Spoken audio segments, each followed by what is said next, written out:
So, when we talk about discrimination against Muslims in America, what's the first picture that pops into your head?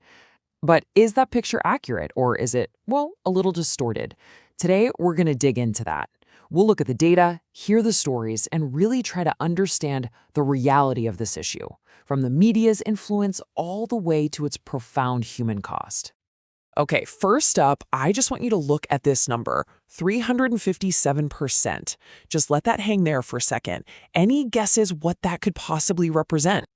Well, here's what it is, and it reveals this staggering imbalance in media coverage. So, get this. Even though attacks by Muslims made up a tiny fraction of the total, they got a whopping 357% more media attention. This isn't just a number, you see. It's really the starting point of a distorted story, and that's what we're going to unpack today. All right, so let's start right there with this distorted picture. What are we even talking about when we say anti-Muslim discrimination? The official term is Islamophobia. But what does that actually mean? Because it's not just, disagreeing with a religion's principles. It's much deeper. It's this irrational fear, a hostility that really shapes how people see and treat Muslims.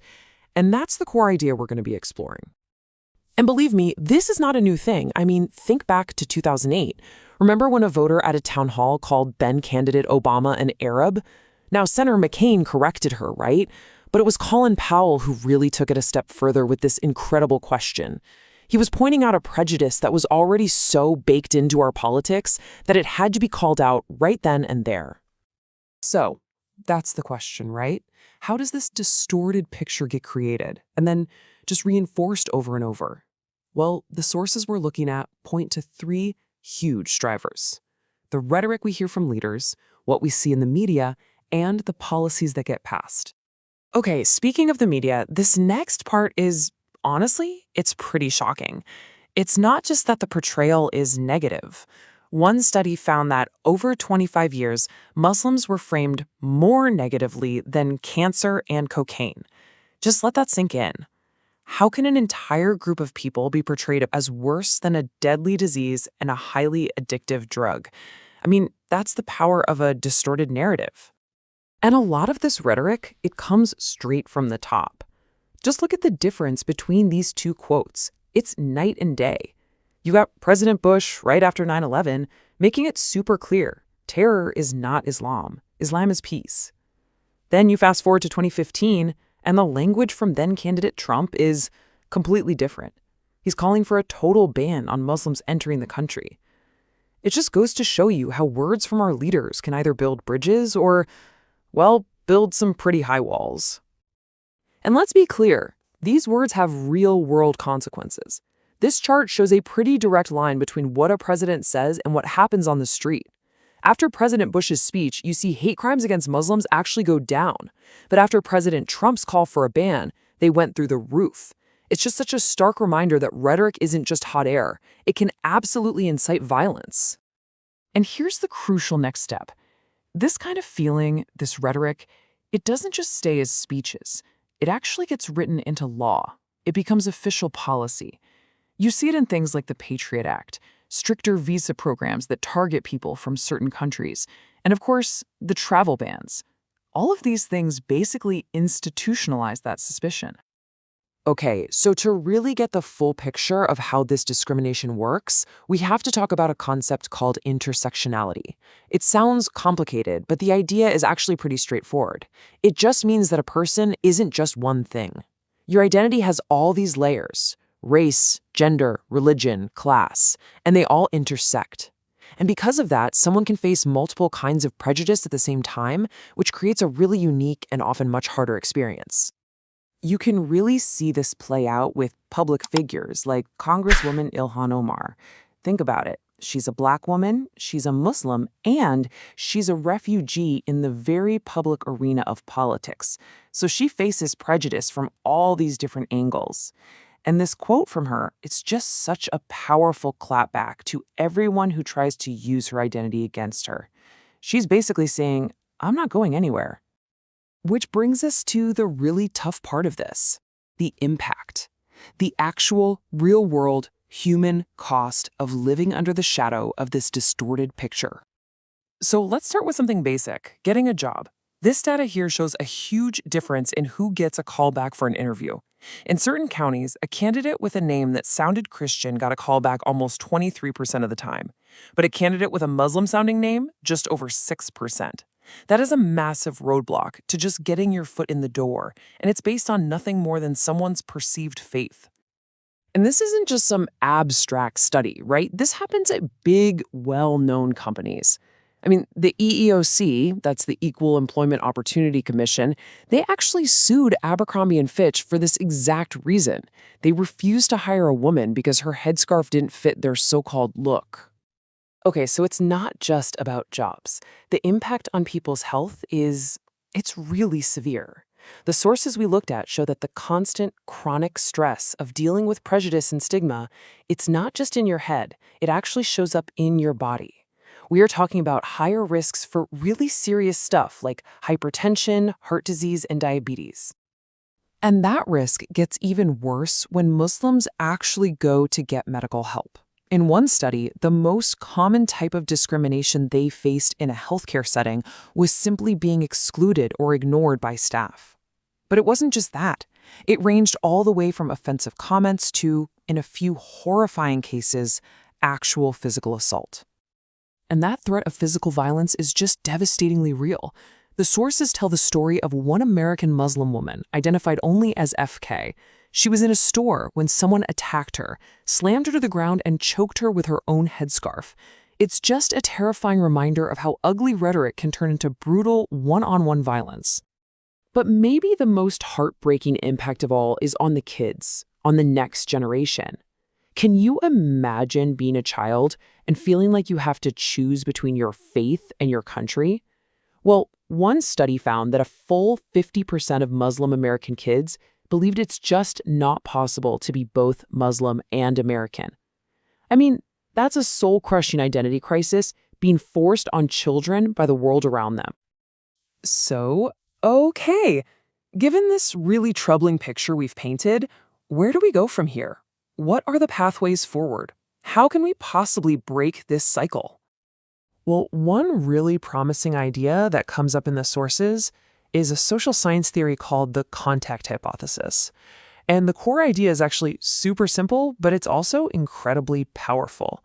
That real, direct contact between people from different groups can literally break down prejudice. And hey, this isn't just some dusty theory in a textbook. There are organizations out there, like the Islamic Networks Group, or ING, who are putting this into practice every single day. They're creating these moments of contact by holding seminars for law enforcement to bust myths, by empowering young Muslims to have healthy conversations with their friends, and by building bridges between different faith communities. This is the on-the-ground work. This is where barriers actually start to come down. So ultimately, the way forward seems to require a pretty fundamental shift in the whole narrative. And this quote from Adil M. Bashir at the American Bar Association just nails it, I think. It's about accepting two basic truths. First, that Muslims are and always have been a core part of America. And second, that politicians have to stop talking about them like they're others. Which really leaves us with this final big question to chew on. We know from the sources that personal contact and education are powerful tools against prejudice. We've seen it. But how do you scale that up? How do those small, crucial, person-to-person interactions hold their own against the giant, distorting megaphone of national media and official policy? And that right there is the challenge that's still ahead of us. Heute schauen wir uns ein Thema an, bei dem es oft heiß hergeht, aber selten um die Fakten: Diskriminierung von Muslimen in den USA. Wir wollen mal hinter die Meinungen blicken. Was sagen die Daten? Was steckt dahinter? Was sind die Folgen? Und, ganz wichtig, gibt's da auch Lösungsansätze? Fangen wir mal mit einer Zahl an, die einen wirklich stutzig macht. 357%. Und was steckt hinter dieser Zahl? Tja, das ist das Ausmaß, in dem Terroranschläge von Muslimen in den US-Medien mehr Aufmerksamkeit bekamen als alle anderen. Und das, obwohl sie nur für einen winzigen Bruchteil der Anschläge verantwortlich waren. Das verzerrt natürlich das öffentliche Bild komplett. Und da stellt sich doch die Frage, wie kommt so ein Bild überhaupt zustande? So eine Wahrnehmung fällt ja nicht vom Himmel, die wird gemacht, und zwar von 3 ziemlich mächtigen Kräften, die wir uns jetzt mal genauer anschauen. Politische Reden, wie die Medien berichten und, ganz handfest, politische Entscheidungen. Die Medien spielen da, klar, eine riesige Rolle. Aber das hier ist echt heftig. Eine Studie fand heraus, dass Muslime in den letzten 25 Jahren negativer dargestellt wurden als Krebs und Kokain. Ich meine, das muss man sich mal auf der Zunge zergehen lassen. Negativer als Krebs und Kokain. Worte von Politikern, die haben Gewicht, enormes Gewicht. Und selten war der Unterschied so krass wie hier. Wir haben 2 Präsidenten, 2 nationale Tragödien, aber 2 völlig verschiedene Botschaften. Und die hatten dann auch ganz unterschiedliche Folgen. Und diese Folgen, die kann man messen. Ganz klar, schauen Sie sich das mal an. Die Daten lügen nicht. Nach der einen Rede gehen die Hassverbrechen deutlich zurück, nach der anderen schießen sie in die Höhe. Das zeigt doch ganz klar, Worte sind eben nicht nur Worte. Die haben ganz reale Konsequenzen auf der Straße. Und es bleibt ja nicht bei Reden. Diese Rhetorik, die sickert durch und wird zu knallharter Politik. Aus Worten werden dann ganz offizielle Richtlinien, Sachen wie Sicherheitsprofile am Flughafen oder sogar Einreiseverbote für Menschen aus bestimmten Ländern. Damit stempelt man Millionen von Menschen pauschal als Gefahr ab und greift direkt in ihr Leben ein. Okay, aber Diskriminierung ist nicht für alle gleich. Um das wirklich zu verstehen, müssen wir uns ein Konzept anschauen, das sich Intersektionalität nennt. Klingt kompliziert, ist aber eigentlich ganz logisch. Es bedeutet einfach, dass sich verschiedene Dinge wie Religion, Geschlecht, Hautfarbe nicht einfach nur addieren. Nein, die überlappen sich und schaffen so ganz neue, oft viel schlimmere Formen von Benachteiligung. Die Kongressabgeordnete Rashida Tlaib hat es mal sehr eindrücklich auf den Punkt gebracht. Sie sagt im Grunde, allein, dass es mich gibt, als Frau, als Politikerin, als Muslima, macht mich schon zur Zielscheibe, selbst wenn ich gar nichts sagen würde. Meine reine Existenz ist für manche schon eine Provokation. Nachdem wir jetzt gesehen haben, was dahinter steckt, schauen wir uns mal die Auswirkungen an. Denn diese ganzen Ideen und Worte, die haben einen ganz realen menschlichen Preis. Und der zeigt sich bei der Gesundheit, bei der Sicherheit und bei den Chancen, die Menschen im Leben haben. Stellen Sie sich mal vor, Sie schreiben eine Bewerbung. Die Daten hier zeigen, dass allein Ihr Name, wenn er muslimisch klingt, Ihre Chancen auf eine Einladung zum Gespräch dramatisch senken kann. Das ist keine Theorie, das ist statistisch erwiesen. Und in manchen Gegenden der USA ist der Effekt besonders krass. Und das sind eben nicht nur Zahlen in einer Statistik. Dahinter stecken echte Menschen, echte Schicksale. Es gab große Gerichtsfälle, sogar gegen weltbekannte Marken, weil sie Leute wegen ihrer religiösen Kleidung nicht einstellen wollten. Diese Diskriminierung, die hört auch nicht vor Orten auf, an denen man sich eigentlich absolut sicher fühlen sollte, beim Arzt oder im Krankenhaus. Auch da berichten Muslime von allem Möglichen, von Ignoranz bis hin zu offenen, verletzenden Bemerkungen. Und im allerschlimmsten Fall eskaliert das Ganze dann zu roher, körperlicher Gewalt. Wie bei diesem dokumentierten Fall, wo eine Frau in einem Laden angegriffen und mit ihrem eigenen Kopftuch gewürgt wurde. Einfach nur schockierend. Und all diese Dinge, die summieren sich natürlich. Dieses ständige Gefühl von Angst, von Ablehnung, das hat krasse Folgen für die körperliche und auch für die seelische Gesundheit. Und was ich persönlich am tragischsten finde, es fängt schon bei den Kleinsten an. Wenn Kinder schon das Gefühl haben, sie können nicht gleichzeitig Muslim und Amerikaner sein, dann läuft da gewaltig was schief. Okay, das ist alles ziemlich düster. Aber angesichts dieser Probleme, was kann man tun? Gibt es Wege nach vorne? Die Quellen, die wir uns angesehen haben, deuten in eine klare Richtung: Kontakt und Bildung. Es gibt da eine Theorie, die nennt sich Kontakthypothese. Und die Idee dahinter ist eigentlich total simpel, aber auch total stark. Vorurteile wachsen am besten, wenn man sich nicht kennt. Wenn man aber direkten, positiven Kontakt hat, dann schmelzen die Vorurteile dahin. Und das ist jetzt keine reine Theorie aus dem Elfenbeinturm. Es gibt Organisationen wie die Islamic Networks Group, die genau das machen. Die bringen Leute zusammen. Sie gehen zur Polizei, in Schulen, organisieren Treffen zwischen verschiedenen Religionen. Einfach, um Mythen abzubauen und echtes Verständnis zu schaffen. So, und das bringt uns zu einer letzten, aber vielleicht wichtigsten Frage. Wenn direkter Kontakt und Bildung so wirksam sind, wie können diese kleinen persönlichen Begegnungen gegen die riesige Macht von Medien und Politik ankommen? Das ist und bleibt wohl die zentrale Herausforderung. Aujourd'hui, on va décortiquer un sujet complexe et important, la réalité souvent déformée de la discrimination anti-musulmane en Amérique.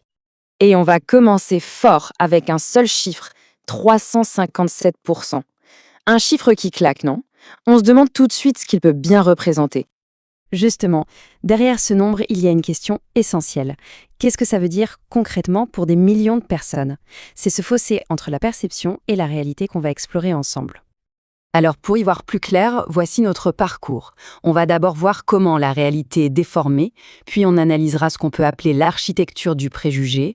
Ensuite, on verra les conséquences sur la santé physique et mentale, l'impact au travail, et enfin, on se demandera comment on peut construire un autre récit. C'est parti pour la première étape, la réalité déformée. On va commencer par décoder ce fameux 357%. Alors, le voici.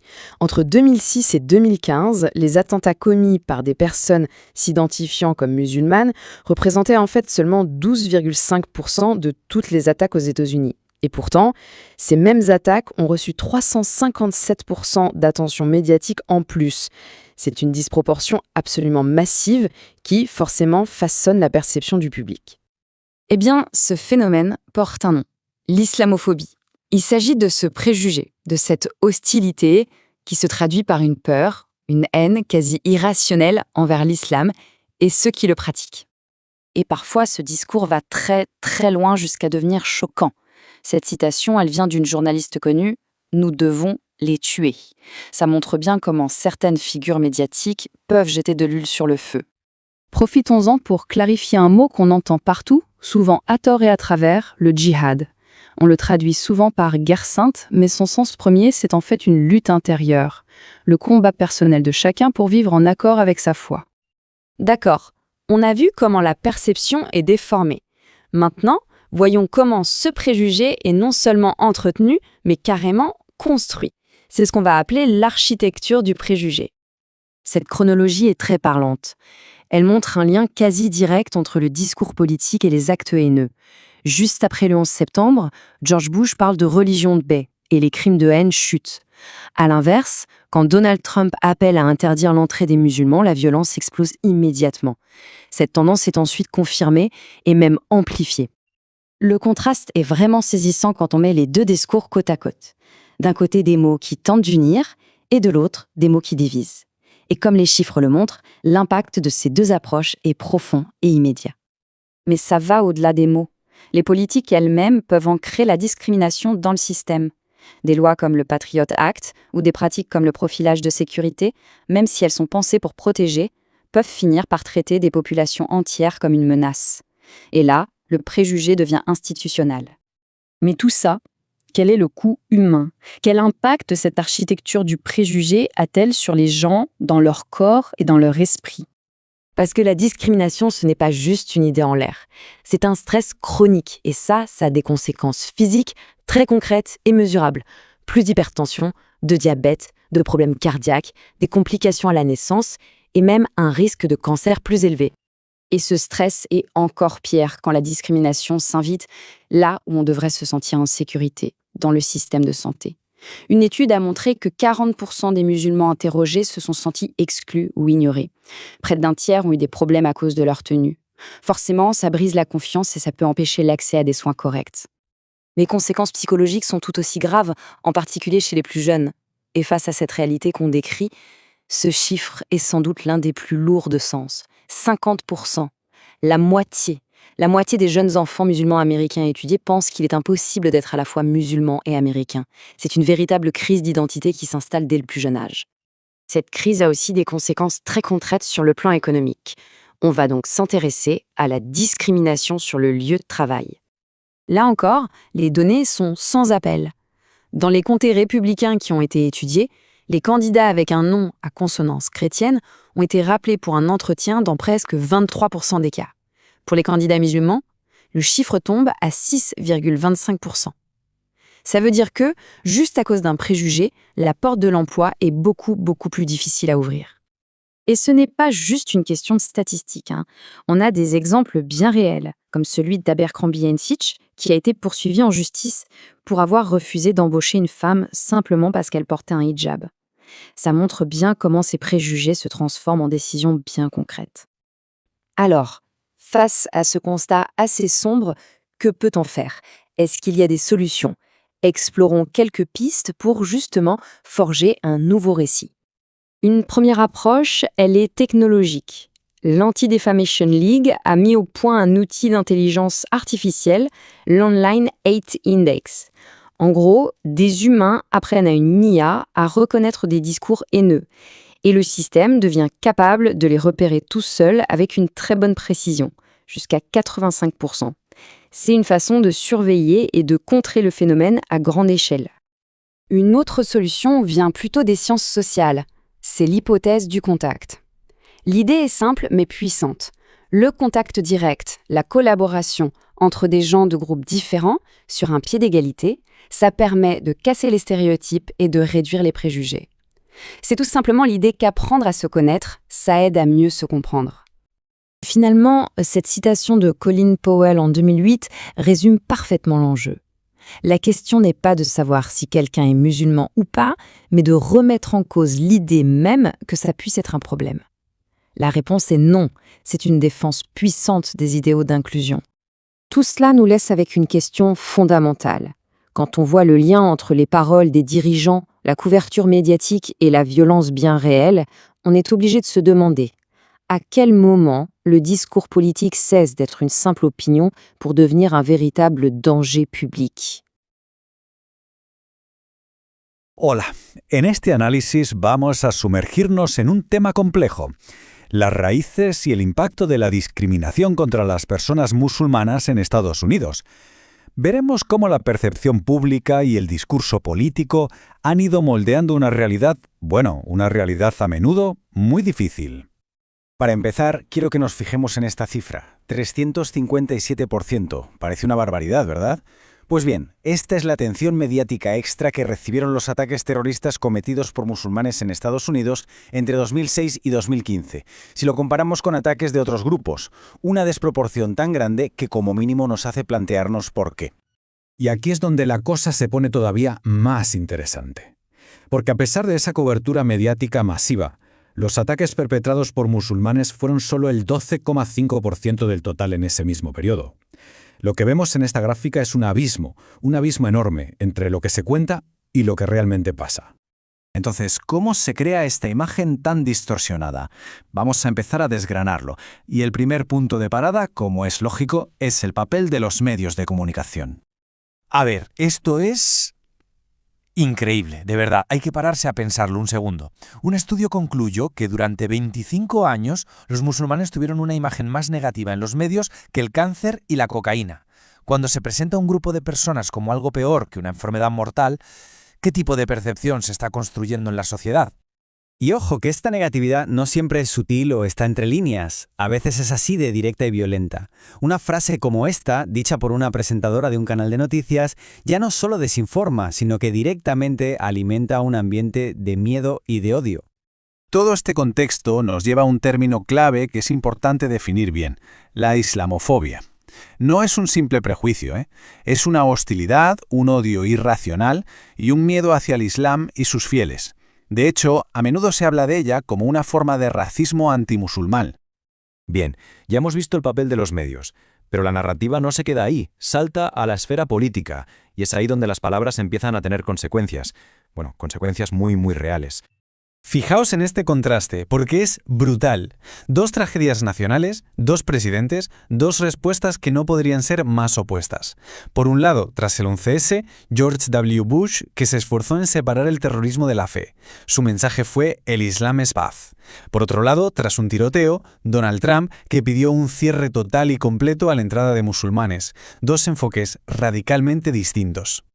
¿Y qué pasó después del discurso de Bush, el que llamaba a la calma y la distinción? Pues esto, un descenso importante y medible en los crímenes de odio contra musulmanes.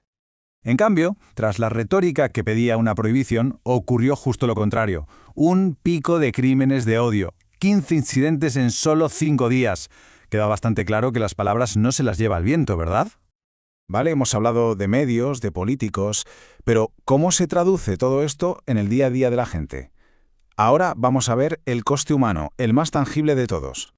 Y es que el daño no es solo social o emocional, es físico. Literalmente, la discriminación constante provoca estrés crónico. Y el estrés crónico hace que el cuerpo libere cortisol sin parar, lo que a su vez lleva a acumular grasa visceral, la más peligrosa. Y esto aumenta directamente el riesgo de infartos y de ictus. Esta discriminación llega a meterse hasta en la consulta del médico, un lugar donde se supone que nos cuidan. Este estudio refleja experiencias muy preocupantes. La barra más alta nos dice que muchos pacientes musulmanes sienten que se les ignora. Otros denuncian problemas por su forma de vestir o incluso comentarios ofensivos. Y lo más duro, quizá, es que esto empieza desde muy temprano. En el colegio, más de la mitad de los estudiantes musulmanes en Estados Unidos, el 55%, dice haber sufrido discriminación en las aulas. Un lugar que debería ser seguro. Y claro, del colegio se pasa al mundo laboral. Y este gráfico es demoledor. Un estudio envió currículums idénticos a ofertas de trabajo en condados republicanos. La única diferencia era el nombre del candidato. Unos sonaban cristianos, otros musulmanes. El resultado salta a la vista. Y aquí es donde todo converge. Las palabras, los discursos, la percepción pública. Al final, todo eso se solidifica, se convierte en política, se codifica en la ley. Esto se materializó, por ejemplo, en una prohibición de viaje que afectó a ciudadanos de los países que vemos en esta tabla. Aunque la justificación oficial era la seguridad nacional, en la práctica, ser de una de estas naciones era, y cito las palabras de la propia política, un factor negativo significativo en tu contra. Pero claro, ante todo esto hay gente que reacciona, que busca soluciones. Diversas organizaciones están desarrollando estrategias para combatir el odio y sobre todo para fomentar el entendimiento. Y aquí vemos dos caminos que a primera vista son como la noche y el día. Por un lado, la tecnología apunta, algoritmos e inteligencia artificial para peinar Internet en busca de discursos de odio. Y por otro, algo tan antiguo como el ser humano, la hipótesis del contacto, que básicamente dice que la mejor forma de romper prejuicios es sentarse cara a cara y hablar. Si algo queda claro después de todo esto es que las palabras no son inocentes, tienen un poder inmenso para moldear la realidad, para bien y para mal. Influyen en nuestra salud, en nuestra seguridad, en nuestras leyes. Así que la pregunta final es inevitable. Si las palabras tienen ese poder, ¿a qué voces vamos a elegir darles nuestro altavoz? Esa es la gran cuestión sobre el poder de la narrativa y la responsabilidad que compartimos. Iniziamo. In questa analisi ci addentriamo in un argomento delicato e spesso frainteso, la discriminazione contro i musulmani negli Stati Uniti. L'obiettivo? Andare oltre i titoli di giornale e le opinioni per capire cosa dicono davvero i dati e gli studi. E allora, partiamo subito dal cuore della questione. Iniziamo con un dato che ci mostra un divario, direi quasi un abisso, tra la realtà dei fatti e come questa viene invece rappresentata. Ecco, il primo numero. Secondo uno studio che ha preso in esame un intero decennio, dal 2006 al 2015, questa è la percentuale di attacchi terroristici avvenuti negli USA e compiuti da individui che si identificavano come musulmani. Ripeto, 12,5%. E ora guardate questo, 357%. Questa è l'enorme, sproporzionata quantità di attenzione mediatica in più che proprio quegli attacchi hanno ricevuto rispetto a tutti gli altri. È chiaro che una differenza del genere finisce per modellare e distorcere la percezione pubblica. E infatti, Questa percezione distorta non resta un'idea astratta. Vediamo insieme come si traduce in episodi concreti di discriminazione, documentati nella vita di ogni giorno. Cominciamo dal mondo del lavoro. Qui la differenza può essere davvero netta. Immaginate questo esperimento. Vengono inviati dei curriculum identici ma con una sola variazione, l'appartenenza religiosa. Il risultato? Nelle contee a maggioranza repubblicana, i candidati percepiti come musulmani hanno ricevuto molte meno chiamate per un colloquio. E attenzione, non è un fenomeno limitato a certe aree. Su scala nazionale il quadro non cambia. Avere un nome che suona musulmano può ridurre del 13% le possibilità di essere richiamati. È una barriera invisibile, ma molto concreta all'occupazione. Ma la discriminazione non si ferma certo all'ufficio. Le ricerche ci dicono che più della metà degli studenti musulmani la subisce tra i banchi di scuola. E quando si cerca casa, le probabilità di incontrare ostacoli sono 4 volte superiori. Per non parlare delle denunce per discriminazione sul lavoro, che sono cresciute in modo esponenziale. E pensate, questo succede persino in contesti come un ospedale, un luogo che dovrebbe essere sicuro per definizione. Un sondaggio su oltre 200 musulmani ha fatto emergere delle esperienze davvero preoccupanti. Quasi il 40% si è sentito ignorato o escluso. Quasi un terzo ha ricevuto commenti offensivi o ha avuto problemi per via del proprio abbigliamento. A questo punto la domanda è: ma da dove nascono questi atteggiamenti? Le fonti che abbiamo analizzato puntano il dito su 2 fattori potentissimi: i media e la retorica politica. Per capire come funzionano i media c'è un concetto utile, la teoria del framing o dell'inquadratura. È un po' come usare un evidenziatore su un testo. I media scelgono quali dettagli di una notizia mettere in luce e quali lasciare in ombra. E questa scelta, ovviamente, guida il modo in cui tutti noi interpretiamo quella notizia. I ricercatori infatti hanno identificato diverse cornici narrative che vengono usate spesso.